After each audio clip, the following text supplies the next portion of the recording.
بسم اللہ الرحمن الرحیم. ہمارا موضوع ہے سلطان التتمش.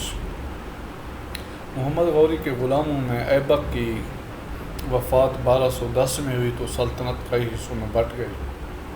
اسی طرح اس سلطنت کے اندر ایک غلام جو کہ التتمش جو قطب الدین کا غلام تھا، ایک نہایت قابل ذہین شخص تھا. اسے سلطان ایبک نے فوج کا سپہ سالار بنایا ہوا تھا. چنانچہ ایبک کی وفات کے بعد اس کا بیٹا جو آرام شاہ تھا وہ حکمران بنا، لیکن چونکہ وہ نالائق اور نااہل ثابت ہوا تو اس کی جگہ پہ التتمش کو پھر 1210 کے اندر کیا کر دیا گیا، تخت پہ بٹھا دیا گیا. اگر ہم التتمش کو دیکھیں تو اس نے سلطنت اور ریاست کے حوالے سے کئی جنگیں اسے لڑنا پڑی. ایک طرف تو اس کا مقابلہ یلدز سے تھا، جسے آخر کار 1216 کے اندر اس نے تھنیسر کے مقام پہ تیسری بڑی شکست دے کر ہمیشہ کے لیے اس سے جان چھڑا لی. اور یلدز کے علاوہ ایک اور مارکا جو اس کے ساتھ تھا اور وہ مسلسل جس کے اندر اسے جد و جہد کرنی پڑی، وہ اسے قباچہ کا سامنا تھا. سندھ اور اچا کا حاکم، ملتان کا حاکم جو تھا وہ ناصر الدین قباچہ تھا. تو ناصر الدین قباچہ بھی چاہتا تھا کہ وہ سلطنت دہلی جو ہے اس کا حاکم بنے. تو اس سلسلے میں قباچہ اور اس کے درمیان التتمش کے درمیان لڑائیوں کا ایک سلسلہ جو تھا وہ مسلسل جاری رہا. اسی تناظر میں ایک موقع ایسا آیا کہ جب قباچہ نے لاہور پہ قبضہ کر لیا، تو اسی طرح یہ سلسلہ جاری رہا. قباچہ اور التتمش کے درمیان اقتدار کی جو رسہ کشی تھی، ریاست پہ غلبے کی، وہ جاری رہی. لیکن آخرکار ہم دیکھتے ہیں کہ 1227-28 کے اندر قباچہ کو شکست دی اور وہ بھاگتے ہوئے جب دریائے سندھ کو کراس کر رہا تھا تو اس کے اندر ڈوب مرا اچا کے قریب. اسی طرح مشرق میں بہار اور بنگال کا جو فوجی گورنر تھا اس نے بھی خود مختاری کا اعلان کر دیا. تو التتمش نے اس پہ بھی فوج کشی کی اور کئی بار اس سے جنگیں لڑیں اور آخر کار اس نے اسے شکست دے دی اور اس نے بنگال اور بہار کو اپنے قبضے میں دے دیا. اسی طرح التتمش کو ایک بڑا عرصہ جو ہے وہ خانہ جنگی، انتشار اور مخالف جو امارات ہے ان کی سخت مزاحمت کا سامنا کرنا پڑا، جس میں قباچہ ہو گیا، یلدز ہو گیا اور اسی طرح بختیار خلجی ہو گیا. تو یہ سارے کے سارے مسلسل اس سے دست و گریباں رہے اور ہم یہ دیکھتے ہیں کہ ان ساری بغاوتوں کو اور ان ساری مزاحمتوں کو وہ کچل دینے کے بعد جو التتمش تھا وہ واحد حکمران بن گیا. التتمش نے 1226 کے اندر تھمپور کا مضبوط قلعہ سر کیا، مانڈوا پہ قبضہ کیا. 1232 میں اس نے گوالیار کو فتح کیا. 1234 میں اس نے مالوا کو اور پھر اسی طرح جنوب تک اپنی سرحدیں جو ہیں پھیلا دیں اور تقریباً دکن کے علاوہ جنوبی ہند تک وہ پہنچ گیا. اگر ہم دکن کو دیکھیں نا، یہ جنوبی ہندوستان ہے، دکن جنوبی ہندوستان ہے اور ہندوستان کو ایلفنسٹن نے 4 حصوں میں تقسیم کیا ہے، جن میں بنگال، گجرات، دکن اور ہندوستان، یہ 4 حصے ہیں انڈیا کے. تو جو دکن ہے یہ بالکل جنوبی سمت میں ہے اور ایک تکون ہے. اگر اسے دیکھیں نا، وندھیا پہاڑی سلسلہ جو ہے وہ دکن کو علیحدہ کرتا ہے بقیہ 3 حصوں سے. تو اس علاقے تک التتمش نے اپنی سرحد پھیلا دی.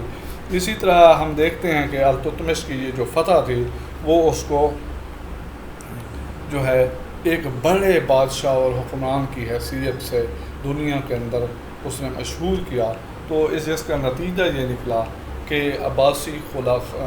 بغداد کے عباسی خلیفہ نے اس کو صنعت فضیلت عطا کی اور اس کو تسلیم کر لیا کہ وہ ایک بادشاہ ہے اور وہ خلافت بغداد کا نمائندہ ہے. اس لیے التتمش کو سلطان الہند کا خطاب جو ہے وہ خلیفہ بغداد کی طرف سے ملا. اگر ہم التتمش کی کامیابیوں کو دیکھیں تو اس کے اندر جو اس کی ثابت قدمی تھی اس نے بڑا کردار ادا کیا. اس نے مشکل حالات کے اندر یلدز اور اس کے ساتھ ساتھ قباچہ کی مزاحمت، مخالفت اور فوج کشی کا نہ صرف مقابلہ کیا بلکہ اپنے مرکز کے اوپر وہ ڈٹا رہا اور ایک بہتر جو ہے وہ منتظم اعلیٰ اور حکمران ثابت ہوا۔ اسی طرح اگر ہم التتمش کو دیکھتے ہیں تو جنرلی التتمش غلاموں میں ایک ایسا غلام تھا جو بڑا خدا ترس تھا، نیکوکار تھا، علم و ادب کا مربی تھا، علماء اور فضلاء کا خیال رکھنے والا سچا مسلمان تھا، احکام اسلام کی پابندی کرتا تھا۔ اپنے دور کے اندر اس نے کئی مکتب سکول قائم کرائے، قطب مینار کی تکمیل کی اور خالص عربی سکے جاری کیے۔ اس نے اپنے سیاسی مخالفوں کو نیچا دکھانے کے لیے نہ صرف نئے علاقے بھی فتح کیے، سلطنت کا نظم و نسق بہتر کیا، اور اگر دیکھا جائے تو التتمش حقیقی معنوں میں خاندان غلامہ کا بانی ہے، کیونکہ جو ایبک تھا اسے اتنا وقت ہی نہیں ملا تھا کہ وہ ریاست کی تعمیر اور استحکام کو یقینی بنا سکے۔ ایبک نے محض مختصراً عرصہ حکومت کی، لیکن اگر التتمش کو دیکھیں تو اس نے نہ صرف اس ریاست کے اندر باغیوں کو ختم کیا، خانہ جنگی کو ختم کیا، مضبوط و مستحکم مرکز کی بنیاد رکھی، اور اس کے ساتھ ساتھ اپنی فتوحات کو بنگال و بہار تک، دکن تک اور مغرب کے اندر سارا علاقہ جو تھا، ملتان، اچا، سندھ، یہ سارے علاقے جو ہیں وہ اس کے زیر اثر آ گئے، جس کی بنیاد پر اس نے اس خطے کے اندر ایک مضبوط حکمران بن کر دکھایا اور ثابت کیا کہ ہندوستان کے تمام حکمرانوں میں سب سے طاقتور حکمران جو ہے وہ التتمش ہے۔ جو اس کا سسٹم تھا، نظام حکومت تھا، اس کو اس نے بہت مضبوطی کے ساتھ نہ صرف چلایا بلکہ جو عمال جو اس نے والی مقرر کیے اور ان کے اوپر اس نے ایک خاص کنٹرول کیا، اور جو اس نے انٹیلیجنس کا شعبہ بنایا اس سے پتہ چلتا ہے کہ وہ تمام علاقوں کے اندر، صوبوں کے اندر موجود یا ہونے والے جو واقعات اور حالات تھے ان سے ہر لمحہ باخبر تھا، اور اس وجہ سے وہ ایک ایڈوانسمنٹ کے طور پہ اپنی پالیسیاں جو ہیں وہ مرتب کر کے اپنے مخالفین کے مقابلے میں کامیاب ہوا۔ اسی طرح ہم دیکھتے ہیں التتمش کی وفات پر اس کا بیٹا فیروز شاہ کچھ عرصے کے لیے حکمران بنا، پھر مگر وہ سخت نالائق تھا تو چنانچہ اس کے بعد اس کے جو امراء تھے انہوں نے اس کی بیٹی، جس کے متعلق وہ اکثر کہتا تھا کہ یہ میری جانشین ہو گئی، رضیہ سلطانہ کو حکمران بنایا۔ تو رضیہ سلطانہ دنیا کے اندر پہلی مسلمان حکمران یا بادشاہ اور اسی طرح ملکہ کے حیثیت سے سامنے آئیں۔